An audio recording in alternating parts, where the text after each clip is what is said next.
Rolling. I'm honored to be interviewed by Alex Jones, a truth seeker, fighting for justice in America. Now he's charming me. He's getting me all smiley. Aaron, when did you start to think something was wrong in the world, or start to find out about the whole banking cartel, the Federal Reserve System, the New World Order? Well, that was a progression of events. I've always been a very independent person, always believed in individuality, and that we were put on this earth to be unique individuals to fulfill our God-given potential, and that the only way to fulfill your potential is to be free, to find out who you are, and to make your errors, to make mistakes. And as I grew up, I began to realize more and more the government was inhibiting me in things that I wanted to do. And what happened, I was very successful in the ladies' lingerie business. I worked for my dad. He had a small undergarment business, and I created the first ladies' bikini panties back in 1963, actually. And then I opened up a nightclub in Chicago called the Electric Theater that opened up the day Martin Luther King was assassinated. Wow. Right? And so the city of Chicago was in flames the day my club opened. Wow. And nobody came out to the club. And well, what happened was that that was the year of the Democratic Convention in Chicago in '68. And so my club became a hangout for the hippies, you know, and because they wanted to go to Chicago and protest what was going on. And I was having a concert at my club one night to raise money, and the police raided the nightclub, my club, for no reason at all. And I was standing outside in my office overlooking the street, and I saw all these paddy wagons pulling up in front of my club. And I was a 24-year-old kid. You know, I had no experience at all, really. So what are these paddy wagons doing here? And then I saw all these cops getting out of the paddy wagons coming into my club. I said, oh my God, they're raiding me. And so I ran down to the stage, and I got on the stage, and I stopped the band from playing. And I said to the people in the audience, we're being raided, you know, so sit down on the floor, cooperate, and pull out your identification and cooperate with the police. And as I said that, two of the cops from behind threw me onto the floor and grabbed me and started dragging me out of the club. I'm going, you know, victory, victory, you know, I'm playing it for all it was worth at the time. I was a kid. And then I saw the fire department there, and the fire department was dumping garbage cans, the garbage all over the floor. And I thought to myself, well, why are they doing that? You know, very quickly as they were dragging me out. And I didn't quite understand it. So they threw me into the paddy wagon. As I got into the paddy wagon, one of the cops grabbed my testicles from behind and squeezed, and I went into the paddy wagon in gigantic pain. And the next person that came into the paddy wagon, the cop, as he was stepping in, the cops took the billy club, smashed him on the head with it, and just split his skull, you know, for no reason. I mean, there was nothing wrong. So that was kind of your wake-up. That was my awakening. Like, what is going on?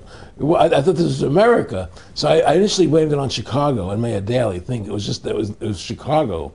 And anyway, it was the headlines of the newspapers the next day. You know, there was my picture in the newspapers, the headlines, Electric Theater short-circuited, it was raided.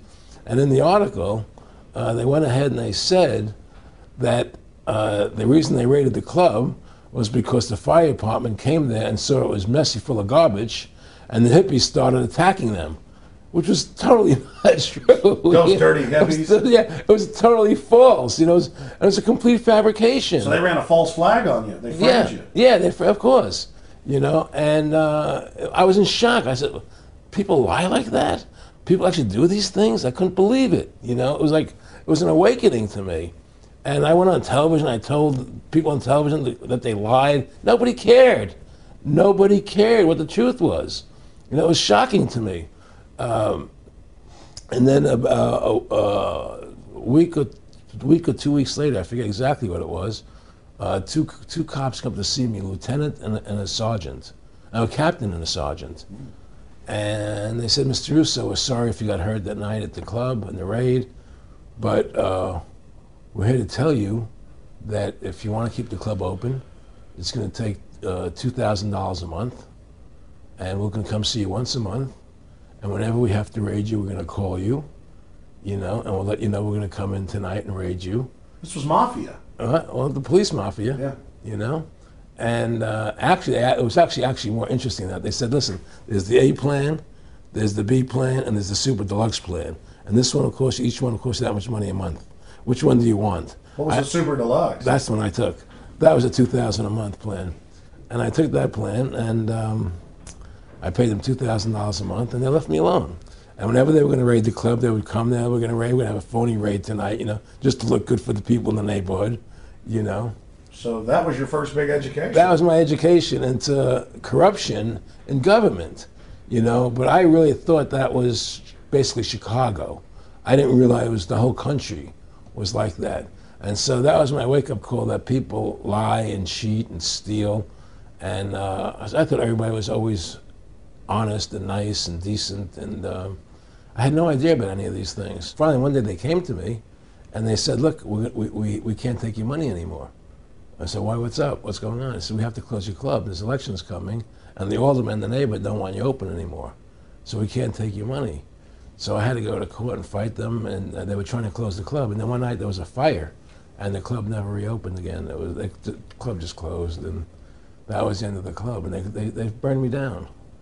And that was the end of my experience. And then I moved back to New York, where I met Bette Midler, and I ran into her at a little nightclub she was playing called the Improv, and I thought she was fabulous. And through a series of events, I began managing her. And as soon as I started managing her, her career took off like a rocket. You know, just fortuitous, I guess. And we became very, very successful. And through managing Bette, I started producing shows on Broadway where I won the Tony, and I produced a television show where I won the Emmy with Dustin Hoffman and Bette, you know, and then I produced The Rose for her, where she got Academy Award nominations. Wow. And then that led me to producing Trading Places, which everybody knows. You know, I think it's the best Eddie Murphy movie. Well, it's a good one. I don't know if it's the best, but it's a really good one. And I'm very proud I made that movie. And so in my mind, I feel as if I've made a classic comedy in Trading Places, a classic musical in The Rose, and a classic documentary in Freedom to Fascism. You know, so I'm very proud of my work that I've done as a filmmaker. Back in the late 80s, I was a pretty big silver trader and gold trader. And I don't think I've ever told this story on tape before. I was a pretty big silver and gold trader. And I always paid my taxes, and I took what was a legal tax deduction on my silver trades. And a few years later, I think it was 88 or 89 or something, the IRS claimed that what I did, and other people did as well, was now illegal. We couldn't do it anymore. But they made it retroactive. I said, what do you mean retroactive? It was legal then. I did what was legal. He said, yeah, but now we're making it illegal retroactively. And that's not good. So you owe us $600,000 or $800,000. For what? It was legal. How could you make something retroactive? Change the law backwards in time. It makes no sense. Well, we're doing it. And so everybody said they can't do that. So we went to court, a class action lawsuit. And the judge agreed with the IRS and said they could do it retroactively. And that's when I knew that there was something wrong in America with the IRS and the system here, you know. Aaron, you were telling me this story last night, and before you even finished saying, in the late 80s, the tax law, I said retroactive. And I knew that because they literally ruined my dad, but he paid. He didn't know. He still thought this was America. And it was legal tax law, what you're supposed to do. They said retroactively you owe, and with, not just retroactive, but they said you also have penalties and interest. That's right. So how do you have penalties and interest on something when they retroactively change the law? Well, first of all, they can't retroactively. How can you do anything retroactively? Penalties and interest are a farce. The whole thing, because they do whatever they want to do. And that's when I realized America is not America. It's not the land that I was taught it was. Because they can do whatever they wish to do. And there's nothing the citizen can do about it. Now, you've made America Freedom to Fascism. I want to walk through that film, and I want to encourage everybody out there to get a copy of it on DVD. It was also in theaters around the country, and I think the best film out there on the Federal Reserve and the IRS and the whole banker scam, and I want to discuss that with you here But I wanted to go back a little bit to the point that we discussed last night, where you don't advise people to not pay. And I do the same thing. People say, well, wait, you're saying it's a scam, but you're saying go ahead and pay it. And I like the way you summed it up. Well, it's really fairly simple. I mean, since making that movie, you know, many people come to me and ask me whether they should pay their income taxes or not, you know, and I never advise people not to pay. And the reason I tell them, I say, look, I've done a lot of research. The Supreme Court has ruled that the IRS has no authority. The 16th Amendment did not give the IRS the authority to tax your labor and your wages. That's a fact. All right, the Supreme Court is the law of the land, you know, and the IRS does not trump the Supreme Court. However, that being the case, the fact is, if the mafia would come to you and say, we want $2,000 a month or we're going to hurt you, I would not advise you not to pay them, because you may get hurt by not paying them. Whether it's legal or not doesn't necessarily matter. You're going to get hurt if you don't. It's the same thing with the IRS. They can hurt you. They can put you in jail. They can torture you. So if you don't pay them, you may get hurt. So I never advise people not to pay. You know, I tell people, yeah, pay your taxes. Look what happened to Congressman Hansen. Yeah, Congressman Hansen's a great example. Pay your taxes. But you know what? Shut down the Federal Reserve System, and eventually you won't have to pay those taxes anymore. See, the IRS is a symptom of the problem. The real problem is the banking industry and the bankers in this country. That's where the real problem lies. That's the root of our problem. That's why we've lost America, okay? So yeah, pay your taxes, because if you don't pay them, you might get hurt. And I've heard all the arguments, you know, what tax protesters say and so on and so forth. And I don't call them tax protesters. I call them the tax honesty movement, because they're being honest, you know, at least. But the fact of the matter is, you're being forced, you're being compelled to pay it, because you're facing jail sentences, you're facing time, you're facing corruption of the courts if you don't pay, right? And so you pay it, because you just like you'd pay the mafia. But with the mafia, at least you have the government to call and try and help you to get past the mafia, to protect you. Here you have nobody to protect you. The American people are living in a matrix. They don't understand the truth of how things are working in this country, you know? And let me give you an example of what I'm talking about. The very fact is that if you ask 100 people on the street, what kind of government is America supposed to be? 99% of them will tell you a democracy. America is supposed to be a democracy. But that's a lie. That's an illusion. The word democracy is not written into the Constitution at one time. It's not in the Bill of Rights. It's not in the Declaration of Independence. The Founding Fathers hated the idea of a democracy. They thought it was the worst form of government there is. And I agree with them. Because in a democracy, 51% of the people control 49% of the people. If you're part of the 49%, you're not free. America was founded as a constitutional republic. And in that constitutional republic that we have, 99% of the people can't take away the rights of 1%. You have your rights because you were born with them. You have God-given human rights that nobody can take away from you. The government, the majority, no matter who they are, I can't take away your rights. And that's what our founding fathers gave us.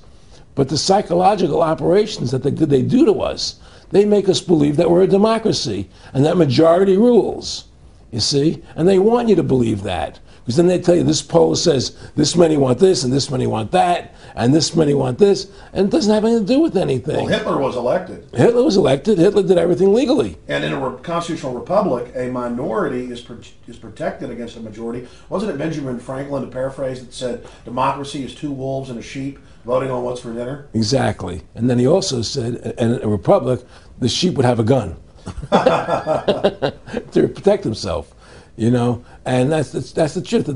America's not a democracy, but you ask the most intelligent people what form of government America is supposed to be, they'll say a democracy. Because that's what they've been brainwashed. They've been psyoped into believing that. They believe that we're in Iraq.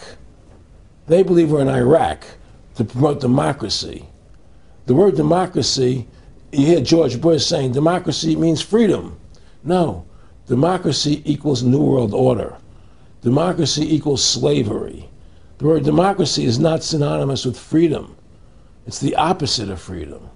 Democracy is the worst form of government you can have because it's majority rule. And the government can tell you exactly what they want to tell you to do. Because the majority wants it. I don't care what the majority wants. I live my life as I choose. And if I don't commit violence, theft, or fraud against another human being, I can live my life as I wish. That's my choice. And if I'm allowed to make mistakes, because when you make mistakes, you learn from them. You grow as a human being. We're put on this earth to become the best individuals we can be, to fulfill our God-given potential. Right? We're not here to put on this earth so that the government can tell us how to live our lives and what we must do. We put into these systems and these paradigms. No. The same thing in health. You know, if you're sick, you have to have a certain protocol. Nonsense. You know, be individuals. Think for yourself. Have critical thinking. You know? And so what's happened is that because they've taught everybody that we're a democracy, which is not true, now, so then in 1913, they bring the Federal Reserve System into being. Right? And now you have this Federal Reserve System, which then in 1913 got the right to create money for the government. When before that, the government created its own money. Now the government, when it needed money, had to borrow it from this private bank called the Federal Reserve, which is a private bank owned by individuals, incorporated in Delaware. And so what happens is, now the government borrows money from them to fund the government. Then the government says, well, we have to pay these people interest. How are we going to pay them interest? Let's impose a tax on the labor of the American people, which never existed before, to pay the interest to the bankers. In fact, in 1980, Ronald Reagan said not 1 red cent of your income tax money goes to run the country. It all goes to the Federal Reserve. Well, it was the Grace Commission report that said that not 1 nickel goes to the infrastructure of the country. You know. I guess Reagan quoted that. Too, right. So. And so, but the point I'm trying to make is that by creating this Federal Reserve System, the government now became dependent on these private banks for money, and they started taxing us. You see, and so now what happens is that in 1935, I believe it was, Social Security started. And they gave Social Security cards, said not to be used for identification, the Social Security number right on the card, right? And through Social Security, they started deducting money out of your paycheck. That was the first time they were ever could take money out of your paycheck, because people agreed to it because they thought it was going to their retirement fund. And so then when they instituted the income tax again, they started taking money out of your paycheck because Social Security could do it. And then they could do it again. You see what I'm saying? And so now they've even taken control of the tax payment itself. I mean, literally like you're a slave, they're taking it right there when you make it. Exactly. They don't even trust the public enough to go send them a check. You know? Right. So they take it out automatically because they know people aren't going to want to pay it. So what's happened is that through the implementation of the Federal Reserve System, the government has become vested in these bankers, and they get their money from the bankers. And so then they impose a tax on us, which makes us more slaves, makes it more difficult for us to survive, right? Giving them more profits. And now what's happened is that through the Federal Reserve System, the bankers have pretty much taken control of our government. It doesn't matter Republican and Democrat anymore, because they're both the same. Neither one of them are talking about shutting down the Federal Reserve System or stopping the payment of taxes, you know, or any of the big issues that face Americans, right? So I had a friend, Nick Rockefeller, okay, who was one of the Rockefeller family, and he, when I was running for governor in Nevada, he came to me, introduced himself to me through an attorney, and we became friends. We started talking about things, and I learned an awful lot from Mr. Rockefeller. And one of the things that we used to talk about was the ultimate plan of the banking industry, what they wanted to accomplish. And the goals of the banking industry, not just the Federal Reserve System, but the private banks in Germany and England, all over Italy, all over the world, they all work together. They're all central banks, and they're all part of the Communist Manifesto.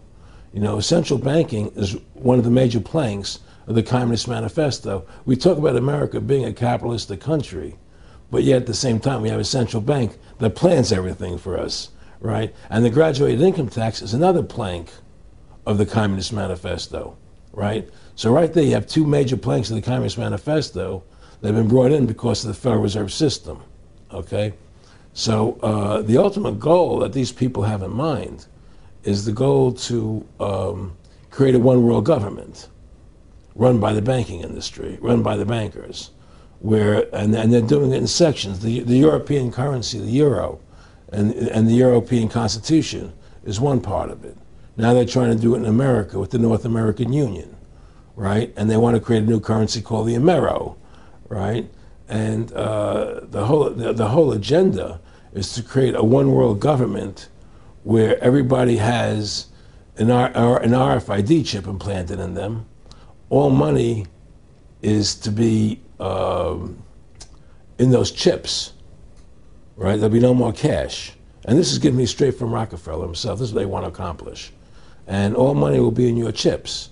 And so instead of having cash, anytime you have money in your chip, they can take out whatever they want to take out whenever they want to. If they say you owe us this much money in taxes, they just deduct it out of your chip digitally. Total control. Total control. And if you're like me or you, and you're protesting what they're doing, they can just turn off your chip. And you have nothing. You can't buy food. You can't do anything. It's total control of the people. And that chip's connected to a database that has your purchasing records, what you do, what everything, you sell. Everything is in there, you know? And so they want a one world government controlled by them, everybody being chipped, all your money in those chips, and they control the chips, and they control people, and you become a slave. You become a serf to these people. That's their goal. That's their intentions. Eric, can you be specific about when you met Rockefeller, how it happened in these discussions?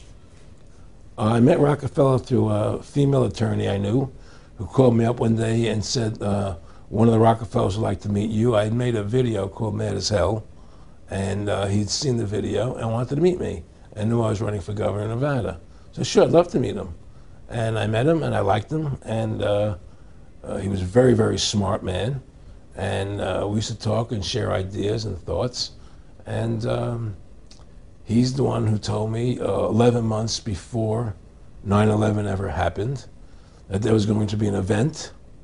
Never told him what the event was going to be, but there was going to be an event. And out of that event, we were going to invade Afghanistan to run pipelines from the Caspian Sea. We were going to invade Iraq, you know, to take over the oil fields, establish a base in the Middle East, and make it all part of the New World Order. And we'd go after Chavez in Venezuela. And sure enough, later 9/11 happened. And I remember he was telling me how how you're going to see soldiers looking in caves for people in Afghanistan and Pakistan and all these places. And there's going to be this war on terror, of which there's no real enemy. And the whole thing is a giant hoax, you know, but it's a way for the government to take over the American people. He told you it was going to be a hoax. Oh, yeah. Oh, yeah. There's no question. He says, there's going to be war on terror. And he's just laughing. There's no... Who are we fighting? I mean, why do you think 9/11 happened and then nothing's happened since then? Do you think that our security is so great here that these people who pulled off 9/11, who were able to, can't knock down another plane? Come on, it's ridiculous. 9/11 was done by people in our own government and our own banking system to perpetuate the fear of the American people into subordinating themselves to anything the government wants them to do. That's what it's about, and to create this war, this endless war on terror. And that's why and that was the first lie.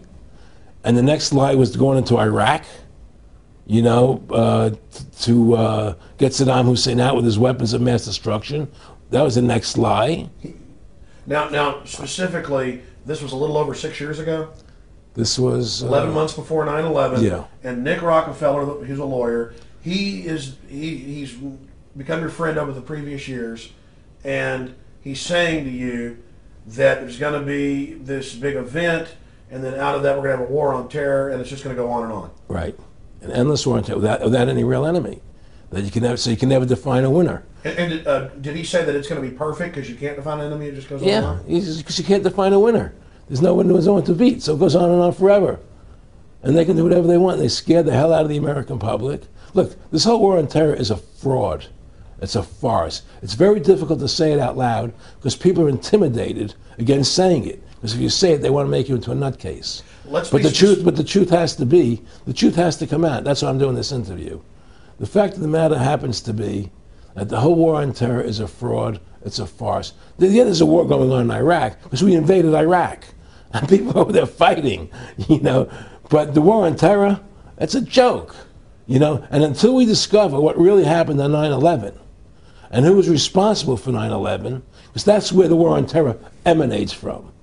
That's where it comes from.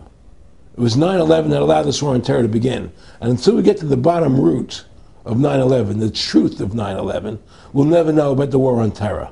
Aaron, you said that he was, and I think it's important, and I know this about the Rockefellers from Dr. Dennis Cuddy and many others who literally, you'll be 20 years old in a lunch line at college, and no, there's David Rockefeller. And here's here to, I mean, they're experts at recruiting and getting what they call players, and that clearly he was, I mean, I want to make it specific and just get you to reiterate what you said last night about you got 30% of the vote, you were having an effect, you made mad as hell, they knew that you'd started the Constitution Party, they knew that you were somebody who was taking action and getting things done, you'd already made some big films, had a lot of other successes, right. So they were trying to recruit you, and didn't it come down to the point of, hey, we are here to recruit you, and don't worry, your chip's going to say, don't mess with us. You know, this guy's don't touch. Yeah, yes, that did happen. I was definitely being recruited, but it's more subtle than that. Well, in your words, just go through the process, and then what he said. Well, what it is remember we were friends, and we used to go to my house a lot. We'd have dinner, we'd talk, and he'd tell me about business investments, how you get involved in, you know, or they would help me with this business investment or that business investment. And was I interested in joining the Council on Foreign Relations? You know, I would have to get a letter to join them, but was I interested in that? And, you know, just stuff, you know, leading you on. And I used to say to him that I never really did that because that wasn't where I was coming from. You know, as much as I like you, Nick, you know, your ways and my ways, we're on the opposite side of the fence. You know, I don't believe in enslaving people, you know, and he would come back with, oh, I do? Or? Well, it would be more like, you know. It's better for them. Well, it's more like, you know, how do I put it? It was like, what do you care about them? What do you care about those people? What difference does it make to you? Take care of your own life. Do the best you can for you and your family. What do the rest of the people mean to you? They don't mean anything to you. They're just serfs. They're just people. You know, it was just a lack of caring, you know, and that's just not who I was. It was just sort of like cold, you know. It was just like cold, you know. And I used to say to him, what's the point of all this? You have all the money in the world you need. You have all the power you need. What's the point? You know, what's the end goal? And he said the end goal is to get everybody chipped, to control the whole society, to have the bankers, the elite people, you know, the bankers and some governor controlling the world. And I said, do all the people in the Council on Foreign Relations believe this way you do? He said, no. You know, most of them believe they're doing the right thing. A lot of them believe it's better off being socialistic. You know, we have to convince people that that socialism is really capitalism. Because America's becoming a socialist country. It's a communist country today. Well, one of the things they told me was that he was at the house one night, and he would talk, and he started laughing. He said, Aaron, what do you think women's liberation was about? And I said, I had pretty conventional thinking about it at that point. I said, I think it's about women having the right to work, getting equal pay with men, just like they won the right to vote, you know? And he started to laugh. He said, you're an idiot. And I said, why am I an idiot? He said, let me tell you what that was about. We, the Rockefellers, funded that. We funded Women's Lib, you know? And we're the ones who got all over the newspapers and television, the Rockefeller Foundation. He says, and you want to know why? He says, there were two primary reasons. And one reason was we couldn't tax half the population before Women's Lib. And the second reason was, now we get the kids in school at an early age. We can indoctrinate the kids how to think. It breaks up the family. The kids start looking at the state as the family, as the school, as the officials, as their family, not as the parents teaching them. And so those are the two primary reasons for women's lib, which I thought up to that point was a noble thing. You know, when I saw their intentions behind it, where they were coming from when they created it, the thought of it, I saw the evil behind what I thought was a noble adventure. Aaron, did you know that Gloria Steinem, in one of her own books, now admits the CIA funded Ms. Magazine? No, I had no idea about that. No, I never heard that. Yeah, we're gonna. CIA funded Ms. Magazine? Funded Ms. Magazine with the stated goal of taxing women and breaking up the family. No kidding. I never heard that. Well, Nick told me. I mean, I know it, but not because I know the CIA was involved in it. Well, Gloria Steinem was proud of it. Oh, the CIA wanted to help me help women. No kidding. And so they funded it. Yeah, and of course it's divide and conquer. Right. And what they do is they focus in, obviously, on real problems. Women were getting shafted in many ways, but the elite wasn't planning to help them. They were planning to really shaft them and take men away from them. Look at what they did with black families. You only had about 10% illegitimacy 50 years ago in black communities, and now it's over 90%. And look at welfare. You were going to give you some money, but you can't have a man in the house. Right. And so that was further to degrade the family, Yeah. totally destroyed, and now illegitimacy is over 50%. In the general population. Right. Well, see, the whole thing is these people control the money, so they make all the rules. You understand? And they put whatever rules they want into effect. And the truth is, America has really become a socialist, communistic country. And everybody says it's a capitalistic country. It's not a capitalistic country. You know, how can it be capitalistic when you have a central bank? That's the first. It can't be. You know, it's a planned economy. It's a planned economy. It's a phony. If they want to create prosperity, they just print dollars. They just make dollars or put digits into the economy, and now you have prosperity. You don't have real prosperity. You don't have real manufacturing. You just have money being injected in. It's an infusion of credit, which only makes the government go into more debt. Into more debt. My friendship with Nick Rockefeller was one where we expressed ideas to each other and thoughts and philosophies, and he wanted me to become part of what they were doing, and for me to become a member of the CFR, and offered various business opportunities for me to get involved in, and for me to not take up the fight or the battle that I've been taking up in the past. You know, to drop that idea, because what was the point of my fighting for the people? I was a guy who was very successful in the movie business, and I saw the truth of what was happening. I tried to express it to the people. And rather than having me express it to the people, they wanted me to join their side because I was a mover and a shaker. And rather than me opposing them, to join them. It was real simple. And he tried to recruit me into that situation, and I didn't go for it. Did he get angry when you didn't go for it? No. And, you know, it's like, you know, I remember one time he said to me, you join us, so you have an ID card, Aaron, you know, you have a chip, and your chip will say KMA on it. And I said, what does KMA mean? He said, it means kiss my ass. And anybody stops you, a cop or whatever, and you show them your card or your chip, and they'll know to leave you alone because you're one of us, you know? And, you know, why are you fighting for the people for? What is that about? The people just, you know, they have to be ruled. They have to be, you know, the Constitution, what you're standing for is only for a few people. It's only a few individuals that can live that way. You know, and we believe that it's best for society to be ruled by an elite people who control everything. And I said, I don't believe that. You know, I believe God put me on this earth to be the best person I could be, and put everybody on this earth to be the best they can be, not to be a slave and a sheep to you and these people. And I don't understand why you want to control everything. What is the need for that? You know? And I asked them, do all the people in the Council of Foreign Relations feel the same way you feel? He said, no, a lot of them think they're doing the right thing. They think that socialism is the best way to go. They think that, you know, that they're doing the right thing. But the people at the top, they all know the truth of what's happening. And that's what it is. So it's compartmentalized within the elite structure as well. Of course it is. Of course it is. I mean, all the people that are in the CFR, was that 2,000-3,000 people? I forget, like Dan Rather. They don't know what's going on. They join the CFR because it's prestigious. They think it's good for business, it's good for this. You know, they don't know what's really happening.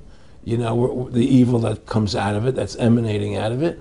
You know, and to me, you know, the biggest evil is what's happening right now because what happened on 9/11 is a phony, you know, and we've never learned the truth about 9/11. That's the question I wanted to follow up on. He tells you 11 months before there's going to be an event, all this is going to happen. What did you think on the morning of 9/11? Where were you, and did you think about Nick Rockefeller and what he had told you when you saw those towers fall? No, I was actually in Tahiti when 9/11 happened, and I got a call from my son. And my son said, the Twin Towers, they were just attacked, and they were falling down or something. So what are you talking? I was in Tahiti, I was asleep. And he says, yeah, they were hit by a plane, da, da, da, da. And so where I lived, where I was in Tahiti, there was no television, so I had to run around the other side of the island to a hotel where they had, and it was all on television, you know, and that's when I first saw the stuff on TV about it. And I didn't immediately equate it to Nick, you know, but when I realized that we're going to go into Afghanistan, Iraq, and as that developed, I realized what it was. I mean, to me, I see people like Bill O'Reilly on television, right? And I see how much they control the media.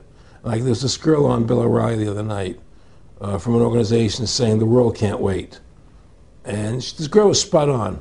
Everything she was saying was the truth. And all Bill O'Reilly could do was call her a lunatic. He couldn't challenge the facts. They just call people names. They can't, and until we just find that, look, this world, we're heading into a world of danger, possible nuclear wars, you know, because the banking industry is trying to take over the world. 9/11 is the beginning of the war on terror. That war on terror is leading us into Iraq, which is the next lie. So you had the lie of 9/11, how that happened. Nobody knows how Building 7 came down. Okay, we know 9/11 was a fraud. The American people don't know it, but more and more of them are believing it. Okay, so that was the first lie. Besides the inception, I'm not going back to the inception of the Federal Reserve, that original lie. But 9/11 was the first lie in this present state we're in. 9/11 is the kickoff of the war against the American people and the people of the world. 9/11 was a phony. It's a fraud. It didn't happen the way they told us it happened. Now, because of 9/11, we then had the authority to go into Afghanistan and Iraq. Iraq didn't have weapons of mass destruction. Okay, so that was the next lie. Now they're talking about going into Iran.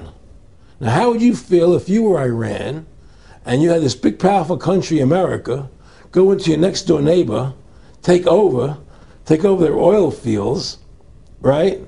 Wouldn't you be worried that what they were going to do to you? Of course you're going to be worried. But the people of America don't think about it from Iran's point of view. They think about it from our point of view. So now we're going to send more troops into Iraq and keep building up because they want Iraq and the Middle East to become part of the New World Order. And Iraq was using, Saddam wanted to start using euros instead of dollars, right? He was messing up their whole consolidation. Iran wants to start using euros instead of dollars. They have. Okay? So I'm saying what they're trying to do is preserve their power. And one lie leads to the next lie, leads to the next lie. And until you get to the root cause of 9/11, which is supposedly the war on terror, we'll never solve our problems here. Should we send more troops into Iraq? Should we not send more troops into Iraq? Well, the truth is, the fact is, that it all goes back to this war on terror. Where did 9/11 come from? That's the root cause of everything. And until we have a full investigation, find out why Building 7 fell down, why they shipped all the steel out of America so quickly, you know, from the buildings, why all the things that don't make any sense about 9/11, until we find out why it really happened, you know, we'll never understand why there's a war on terror. And we'll never be able to prove that the war on terror is a phony. You know, Nick and I discussed many things. One of the things we discussed, or he brought up in conversation, was reducing world population, and felt that there were too many people in the world. In a way, I agree, there are too many people in the world, but I don't think I have the authority to say who's going to die and who's not going to die, you know. But they felt that they wanted to reduce world population, and he felt that it should be reduced by half. He even mentioned to me once they were having a real problem trying to solve the Israel-Palestinian problem. And he talked to me once about they were playing with the idea of bringing Israel to Arizona, you know, and taking all the people from Israel and giving everybody $1 million, and setting up Israel in the state of Arizona. Unbelievable. To end that problem, because that's a problem that they're not in charge of, in a sense. They're not controlling that problem. They're very arrogant. They can do whatever they want to do. We've given these people the authority to create money out of thin air, and through that device, they control everything. And if you want to win the battle to stop that, you have to deny them the ability to create money. It's only because they can make money that they have all this power. They literally have the money machines. They have the money machines. They can print it. They can do whatever they want to do. They own everything. Aaron, we'd take over pretty quick if we were the guys that issued the money. Everybody had to come give us real assets for the use of this money we just printed up. You know, people you know, I tell people, you know, why in the world does the American government borrow money from the banks when they have the ability to create it themselves without borrowing it and paying interest on it? Why? And nobody can answer that question. Not one politician ever raises that. Why does the American government borrow money when they can create it without paying interest? Well, we did create it up until 1913. And so people say, well, because if the American government does it, it'll create inflation. That's the answer. I say, well, let's look at it. The American government has the Federal Reserve do it, which creates the same inflation as if they did it. But also with the inflation, now you're getting massive debt. So with the Federal Reserve, you have inflation and debt. Now, if the American government made the money, backed by gold, which limited the amount they could make, you wouldn't have debt and you wouldn't have inflation. But inflation was only about 50% from the 1780s, I've looked it up, until the late 1800s. And then we had the central banks already trying to cause some panics, which they then used to push the Federal Reserve. And if we look at inflation since 1913 into 2007, it's exponential. In fact, a dollar is worth about 2 pennies to what it was worth in 1913. Federal Reserve Chairman, former Federal Reserve Chairman Alan Greenspan, doubled the money supply from 2000 to 2006.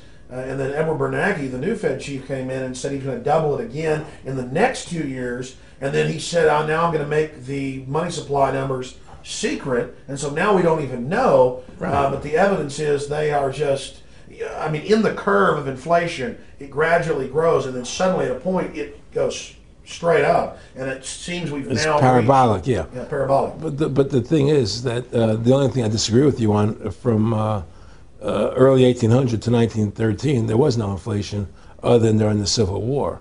You know, when Lincoln was Well, I'm talking about how much a dollar was worth, and I know never changed. There was no inflation in that whole 100 years. There was no inflation. People knew what the money was worth. They could retire. They knew what it would cost them to live their lives out. There was no problem.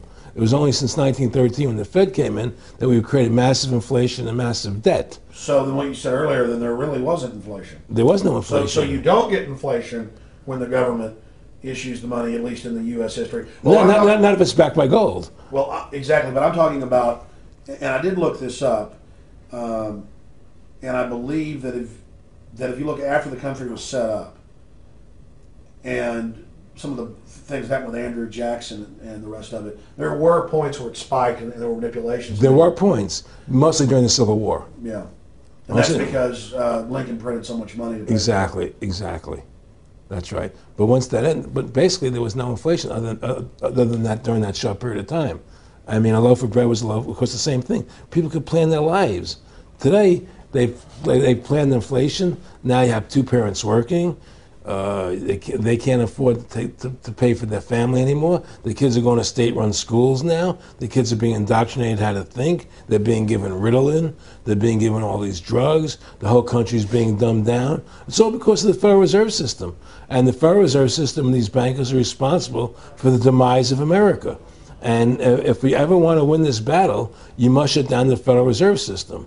And we must shut down these bankers and restore sound money to this country. Will you talk a little bit about some of the families that own the private Federal Reserve, the stock in it? And I mean, obviously, you say you're not a big expert on Bilderberg Group, but you talk about how it's the same system worldwide. It is the same families. They meet and kind of set the policy each year, and then it goes to the Royal Institute of International Affairs in England, it goes to the CFR in the U.S., and then these are their management bodies where they wield control, really the de facto Congresses over the nation. So, I mean, I would like you to speak some about the families that own and run the Federal Reserve, and if you can't connect it into these other international bodies duplicating it. I can't speak to those families because I can only speak about what I know for fact. Everything else is speculation, and I don't like to speculate.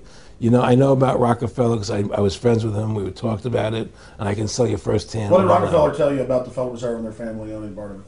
Well, he said the New York Fed is the main controlling interest of the Federal Reserve System. They control the bulk of it. So the New York Fed is really the Federal Reserve System. Even though there's 12 different banks, it's run by the New York Fed. And the New York Fed is basically the Federal Reserve System. So who's ever running the New York Fed is where, and the families that control it, control the New York Fed.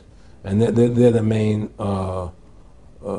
engine behind the Federal Reserve System. And that's a wing of the Bank of England. Well, the Bank of England and the Federal Reserve are partners. And the Bank of England is a private bank, and so is the Bundesbank in Germany, and the bank of all the banks of the G8 countries are all private banks. They're private central banks. And look, what happened in Europe? Didn't Europe vote down the European Constitution? Yes. They're still doing it. Didn't they vote down the euro? They're still doing it. They don't care what the people vote. They do whatever they want to do. What we want doesn't matter anymore. It's their agenda, it's their plans that matter. Isn't that prima facie evidence of a tyranny? Well, there's no question we're in tyranny. There's no question we're living in a world where the American citizen is no longer a free individual human being to do the things that they wish to do. We're slaves, and it's getting worse. What do we got to do to bring these people down? In my opinion, you must shut down the Federal Reserve System. And I think that there has to be an uprising. There has to be an uprising. People have to stand up. I can't do it alone. You can't do it alone, Alex. And we need to get a majority of people, not a majority of people, but... It was 5% won the war against the British, a highly motivated group. But I agree, people have got to get angry first. I mean, not just, yeah, we know it's corrupt and that lackadaisical. We got to get pissed. People don't seem to have the courage to do what they have to do. I want to say you've got a lot of courage. Well, thank you. I don't know if I have a lot of courage. I just have. Well, I want to thank you for what you're doing for my family. Well, I have a sense of conscience and I have a sense of justice. I get nervous about what I do, but I do it because there's no other choice. I couldn't live with myself if I didn't do it. But the fact of the matter is, I've ostracized myself pretty much from Hollywood. People are afraid to deal with me in Hollywood a lot because of what I do and the things I say. I don't go along with routines. A lot of people in Hollywood know the truth. They're not willing to stand up and speak about it. And I know many of them have seen my movie, and they know I'm right, and they won't talk about it because everybody's afraid. Everybody's afraid because they think that this money they get, these Federal Reserve notes, are really money, and they think they have a comfortable lifestyle, and they're afraid of change. They're afraid to stand up for what's right. And until people are willing to stand up and have the courage to do what they need to do, it's not going to change. And hopefully, what you're doing, what I'm doing, what other people like us are doing, can affect the change that people will stand up and say, hey, I've had enough. The thing is, we have one advantage. That they need us to cooperate. See, if we don't cooperate with them, they can't win. And so they always need our cooperation to go along with their programs. So they try to sell us. Right. They try to sell us. Democracy, this majority says this, believe in this, do that. The war on terror, we got to be scared. They're always trying to do things to sell us so that we'll go along with them. And once we learn not to cooperate with them, then we win the game. And that's the point. Don't cooperate with them. Don't go along with the program anymore. Stop it. Join forces. You and I should run for president and vice president and take over this country and bring freedom back to this country. That's what it's going to take. Two people like you and I, statesmen who believe in freedom, who believe in Thomas Jefferson and the Constitution and the founding fathers to make this country whole again. Because right now it's in the grip of the evil ones, And the only way to stop that is for good men to stand up. What's Edmund Burke said? Evil can only thrive when good men do nothing. Yes. Right? We got to do something. That's what it is, you know. Silence is golden, but when it comes to your freedom, it's yellow. You know, we have to stop being scared. We have to stand up and do what's necessary to take back, to stop these bankers, these elite, this government full of lies, congressmen full of liars, you know. People destroying our borders, you know, creating a government. I mean, imagine this. Here you are in America, and they're combining America, Canada, and Mexico into one country, the North American Union, and the American people don't know anything about it. It's not even in the press. They'd rather talk about Rosie O'Donnell and Donald Trump calling each other names than discussing the fact that we're merging into one country. The press doesn't even report it. Or that Paris Hilton doesn't wear underwear. Yeah, Britney Spears. But I mean, who cares? I mean, the fact of the matter happens to be that tells you how controlled the media is. Here you are combining America, Canada, and Mexico into one country, and you don't see it in the press. Unless maybe it's Lou Dobbs. You don't see it in the press. You just don't see it. It should be the top story everywhere. Everywhere, and not a word about it, really. Why? That tells you, there's the evidence that it's controlled. They don't want the American people to know what's going on. That's why they don't protect our borders. That's why we're losing our Constitution, the very document that secures our freedoms. Well, I think if you analyze the situation, and if you realize that since the Federal Reserve has come into being in 1913, illegally, without a constitutional amendment, by bribing a few senators during Christmas vacation, they turned over the most important power that the American government has, the creation and issuance of money, to a private bank. Through that private bank issuing money, they have destroyed this country. They have destroyed the purchasing power of the money in this country. They've created social programs that are destroying this country. Now, they've taken over our government, both Republicans and Democrats. There's no difference anymore between the two parties. They control both parties. It doesn't matter to them which one wins, because who's ever running for president will be someone they anoint, okay? Whether it's Hillary Clinton or John McCain running for president next year, they're going to be people that are going to do what they want them to do. And the fact of the matter happens to be that you can't win an election unless you have enough money to win. They make sure who gets the money, okay? So through these bankers attempting to taking over America, knowing that America was the freest nation in the world, it was necessary for them to take over America, take away our gun rights of freedom to bear arms, and create a country where we become slaves. Because once they take over America, the rest of the world becomes a lot easier for them. And so, by creating 9/11, an event to terrify the American people that were being attacked by terrorists, you create a world where there's an enemy that can never be pinpointed. You can never win the battle. It's a 100-year war. It's a never-ending war on terrorism, right? So you're always fighting this war. And through the war on terrorism, which is the 9/11, which is the first lie, then you create the war on terrorism, which is the next lie. Then you create the war in Iraq for weapons of mass destruction, which is the next lie. And it's one lie to the next lie to the next lie. Now it's going to be Iran, the next lie, sending more troops and a surge into Iraq. It's just one thing leading to the other, and it's always with the event. It's always in the point of taking over more countries, more dominance. You know, making sure the American dollar, making sure the G8 stays in control of everything, and what they want to do is to control the American people, control the people of the world, put RFID chips in everybody, so everybody's a slave to these central banks. Did you ever talk to Nick Rockefeller after he told you all this and then 9/11 took place? No. But he did. I told you. He told me that you're going to see men running around caves looking for Osama bin Laden. You know, you're going to see men looking for, these guys, and they're going to be, They told you it was all going to be bull. It's a phony. The whole thing is a fake. It's a fraud. Was he laughing, or was he just coldly saying this? No, it's more laughing. Cynical. Laughing. It's more like how stupid everybody is. Look how stupid everybody. We can do whatever we want to do. Well, it is ridiculous. It's like with Al-Zakari. They claim they killed him like 14 times. And then they never said, well, we didn't kill him last time, but we killed him this time. They never even... Now they're like practicing being ridiculous. Well, what about Bin Laden being in the American hospital, getting kidney help? Yeah. Right? In the American hospital. Yeah. Right?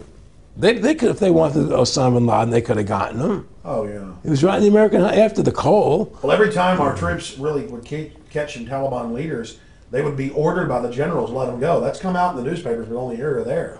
And they kept going, and then Pat Tillman was complaining about it, and then he got shot. I've talked to his brother. Oh, you did? And then he got shot, and there was a big hero charging Al-Qaeda. No Al-Qaeda, somebody shot him in the back. Look, we're dealing with complete evil. We're dealing with complete evil. And until the American people wake up and say, we don't want this evil in our country anymore, and we want to come back to a country of decency and goodness and integrity and honor, we're going down that road. And that's what it's going to take. It's going to people to stand up and say, we don't want to live in this kind of a world anymore. I believe we should pull all our troops out of Iraq. I believe we should leave other countries alone. Let other countries live their lives the way they choose to. Stop trying to spread democracy around the world, which is the worst form of government there is anyway. Restore our republic to what it's supposed to be, and go back to what the founding fathers gave us, and try and restore that. Restore the republic. Like the point of everything is that we have to mobilize. Each one of us. You and I can't do everything, Alex. You and I may be leaders. We may be out there, and people listen to us, what we have to say, and follow us. But the truth of the matter happens to be, it takes all Americans to stand together, to stand tall, to mobilize and say, we're not going to take this anymore. I'm mad as hell. I'm not going to take it anymore. We're going to stand up and fight the battle. And you and I can't do this alone. We're just leaders of the thing. But other people have to join in with us and stand side by side, shoulder to shoulder, and say, I'm not going to take it anymore. That's what it's going to take to win this effort, and to stop cooperating with the government and with all their rules and regulations, and to wake everybody up, to hand out DVDs of my movie, to hand out DVDs of your movie, to educate everybody to what's going on. Well, freedom and liberty is what people really want. And it's time to stop the duplicity of the government from lying to us. You see, many people know the truth of what's happening in this country. They know the truth, like the numbers you gave about 9/11, but they're afraid to stand up.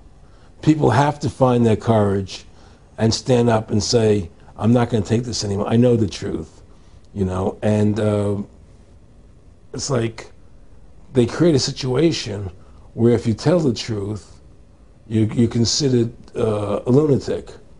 In other words, if someone goes on a TV show and says 9/11's an inside job, oh, you're an idiot, you're crazy. They call you names. You can't be afraid of that. Well, it doesn't work anymore. They have no facts. Just calling you crazy doesn't make you crazy. Well, we know that. They also go get kooks who are kooks to put them on to then say they represent us. That's right, exactly. Another tactic. Exactly. And Bill O'Reilly's great at that. Sean Hannity is great at that. They just put people on who they can dominate, But why do you think guys like that, they're not stupid? I've talked to people that know. They know the truth. Why do you think they decide to join the evil? That has to be in their hearts. I had the opportunity to do that, and then in my heart I couldn't do it. So it has. How could you or I consciously be involved in something like putting AIDS virus in black Africans' vaccines? What the hell? It's like we're not good guys either. I don't think I'm like some special perfect person. What the hell's wrong with this elite? What are they running around doing evil? They just run around continually doing evil. Well, I think a lot of them think they're doing the right thing. I think a lot of them think they're doing the right thing. Not the top elite, but people within the system, But I think that it's all about, as Nick said to me, it's about control and power. They have all the money they want. They can make all the money they want. They have a machine that can make all the money. It's not about money. It's about control. It's about their vision of how they want to see the world in their eyes. And you and I believe in individuality, in the person being the dominant thing, the individual being the dominant person. Today we live in a world where institutions are dominant, not people. The American, we the people, by the people, for the people. Now it's we the institutions, by the institutions, for the institutions. People are secondary. It's all about corporations and institutions. And the Federal Reserve is the biggest institution in the world. You know, if you ask somebody what's the biggest corporation in the world, they'll say Google or Walmart or Exxon or something. But the biggest corporation in the world is the Federal Reserve System, right? And all the other corporations feed off the nipple of the Federal Reserve System. Well, it's like the Monopoly game.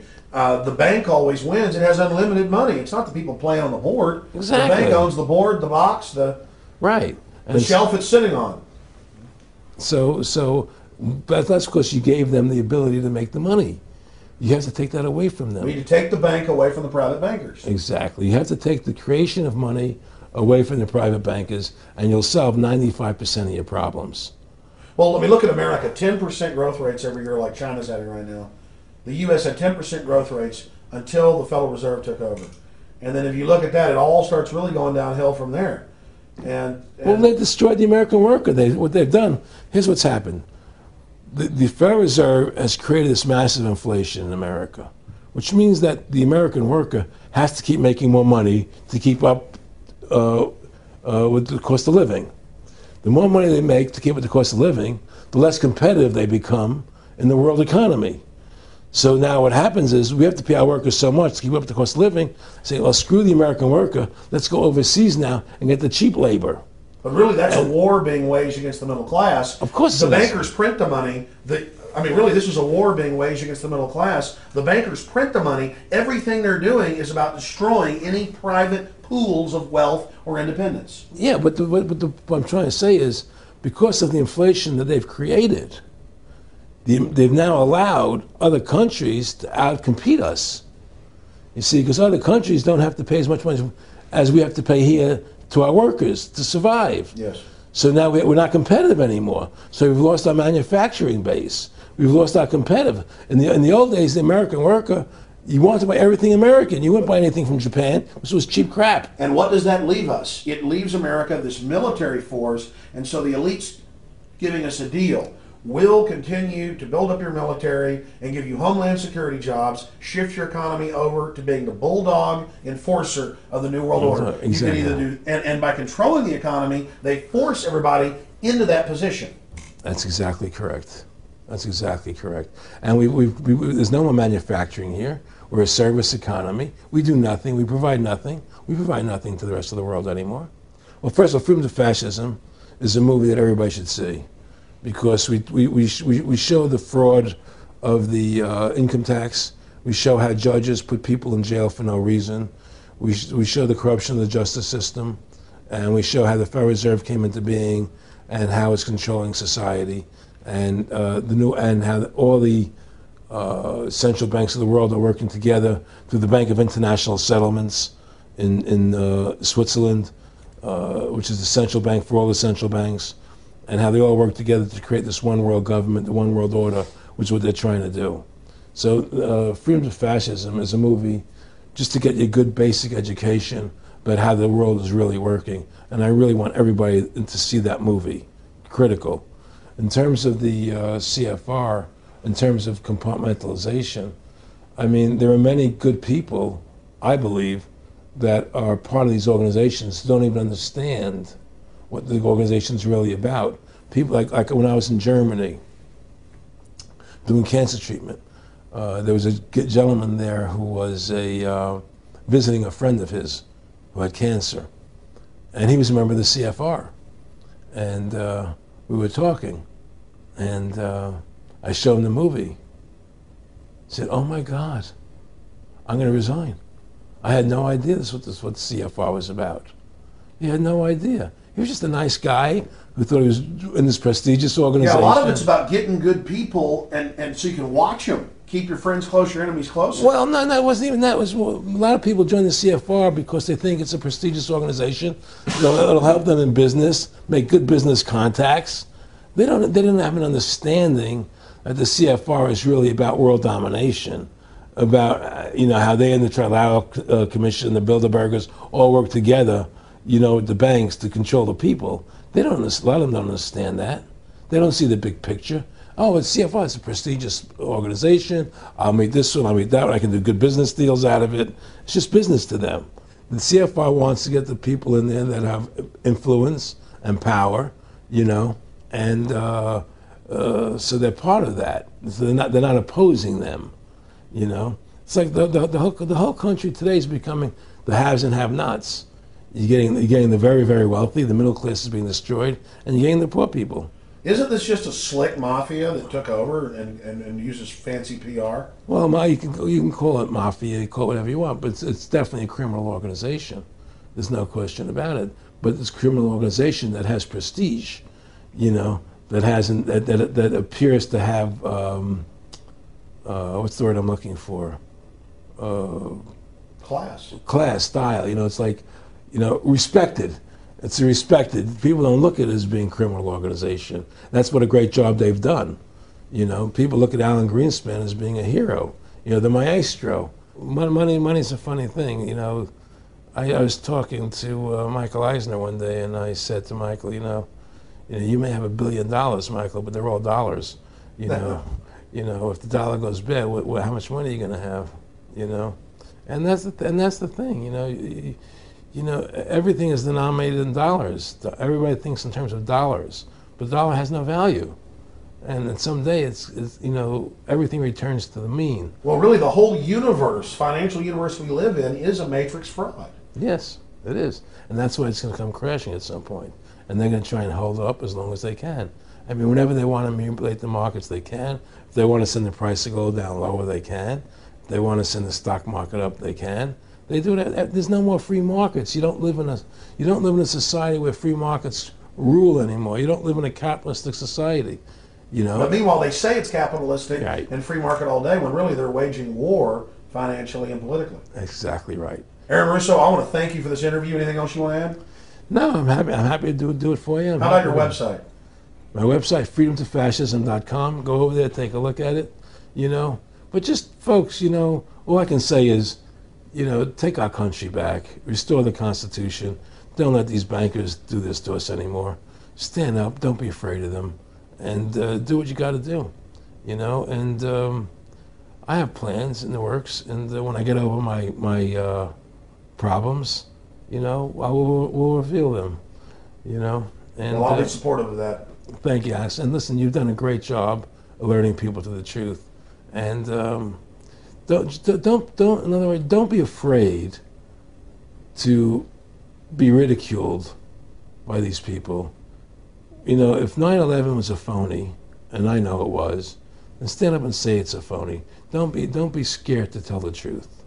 Don't allow their you know, their powers of trying to make you look silly to frighten you. What did you think of what Charlie Sheen did? I love what Charlie Sheen did. I was so respectful of what he did. I just applauded him. People saw right through that attack. They flipped a light switch when they went after him. Yeah, but they don't. You see, the thing is that more people don't come out and do it. You know, to build that wave. Charlie did it. I'm really proud of the guy. David Lynch did, but the media was smart and didn't bite this time. They ignored it. Right. I mean, a few people have, but they're not picking up on it because they control the media.